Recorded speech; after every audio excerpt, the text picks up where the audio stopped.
কোনটা এই ঠাইখিনিৰ নাম কি? ভেলুগুৰি কছাৰী গাঁও। বেলেগুৰি কৈছে এইটো কি উচ্ছেদৰ জাননী দিছে? উচ্ছেদৰ জাননী দিছে। আপোনালোকে কিমান বছৰ পৰা বসবাস কৰি আছে? আমিতো ধৰক আমাৰ জন্ম ইয়াতে, আমি দেউতা ইয়াত আহিছিলে, আমাৰ জন্ম ইয়াতে হৈছে।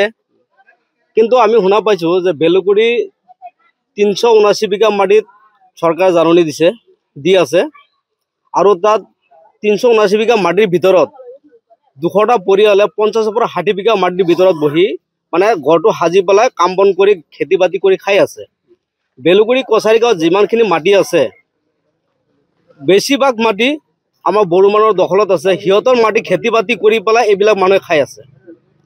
আৰু আমি শুনক, আজি 10 বছৰ ধৰি বিজেপি চৰকাৰ অহাৰ পিছৰ পৰা আমি চৰকাৰৰ মানুহ, চৰকাৰৰ লগতে আছোঁ। আমি বিজেপি দলৰ ভোট মাৰি আছোঁ। আজি আমি 10 বছৰৰ পৰা ৱাৰ্ড মেম্বাৰৰ পৰা আমি সম্পূৰ্ণ ভোট আমি চৰকাৰ বিজেপি দলত দি আছোঁ। বিজেপি চৰকাৰৰ লগত থকাৰ পিছত আমাৰ উচ্ছেদৰ জাননী আহিছে। দুৰ্ভাগ্য কথা। আজি চাওক, আমি যিবিলাক মানুহে ইয়াত বসবাস কৰি আছে, প্ৰত্যেকটি মানুহ খিলঞ্জীয়া মানুহ হয়, প্ৰত্যেকটি মানুহ 51 চনৰ ডকুমেণ্টছ লোকে ইয়াত আছে।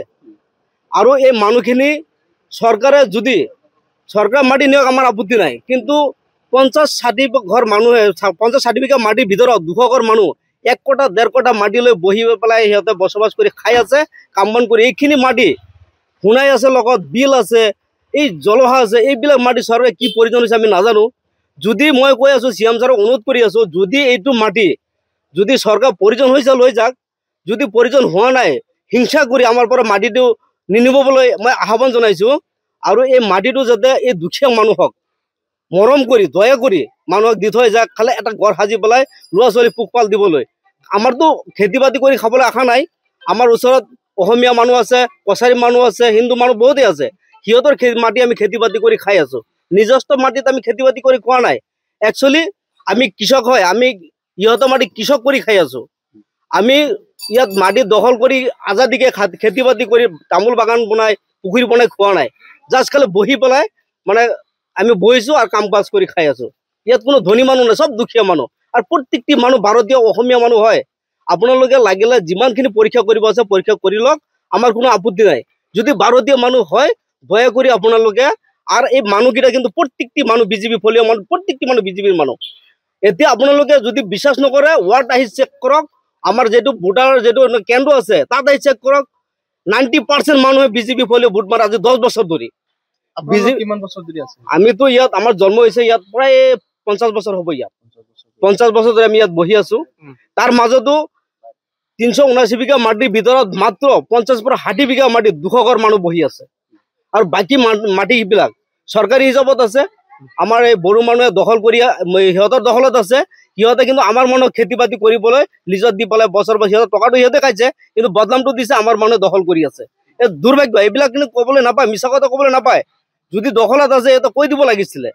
আৰু ইয়াত ফিল্ডৰ যিটো মাটি ইয়াত আবণ্টন আছে বুলি আমি জানো, আমি সৰুৰ পৰা শুনিছোঁ মাত্ৰ 60 বিঘা মাটি আছিলে। আৰু গেজেং লগাৰ পিছত আমাক আবণ্টন দিছে। ইয়াত প্ৰায় 100 ঘৰৰ ওপৰত আবণ্টন দিয়া আছে। আমি কিন্তু ম্যাদী কৰিব গ'লে আমাক গেজেং বুলি দোহাই দি পেলাই আমাক ঘূৰাই দিয়ে। ইয়াত থকাৰ পিছত ট্ৰাইবেল মানুহৰ গেজেঙতো ম্যাদী কৰি দিছে। আকৌ 60 বিঘা মাটিৰ পিছত এতিয়া শুনিছোঁ 178 বিঘা মাটি আকৌ আবণ্টন দিছে। যদি সিহঁতক দিব পাৰে আমিনো কি দুখ কৰিছোঁ? যদি আমি ভাৰতীয় মানুহ হয় তেতিয়াহ'লে আমাৰতো কিয় নিদিব? আমাৰতো দিব লাগিব, নিশ্চয় দিব লাগিব। হিংসা কৰি কেতিয়াও সমাধান কৰিব নোৱাৰে। যদি আমাৰ জাগাৰ পৰিৱেশবিলাকহে নষ্ট হৈ আছে, বাকী একো লাভ কৰিব পৰা নাই চৰকাৰে। খালে জাগাৰ পৰিৱেশ নষ্ট কৰি আছে। চৰকাৰক মই আহ্বান এইটোৱে জনাম, দুখীয়া মানুহক যদি ভাৰতীয় মানুহ হয় আইনমতে যিখিনি লাগিলে বসবাস কৰি থাকিবৰ কাৰণে মানুহকেইটাক অলপ সংস্থাপন দিব লাগে। মই বেছি কিবা নকওঁ। মই বিজেপি দল, আমি দলৰ মানে কিবা এটা মানে সদস্যত আছোঁ। আৰু সদস্যত আছোঁ, নাথাকাকে নহয়। আমি একদম মানে এই যেটো আমাৰ নেকি ডিষ্ট্ৰিক্টৰ পৰা আমি কিবা এটা সদস্যত আছোঁ। আৰু আছোঁ হ'ব।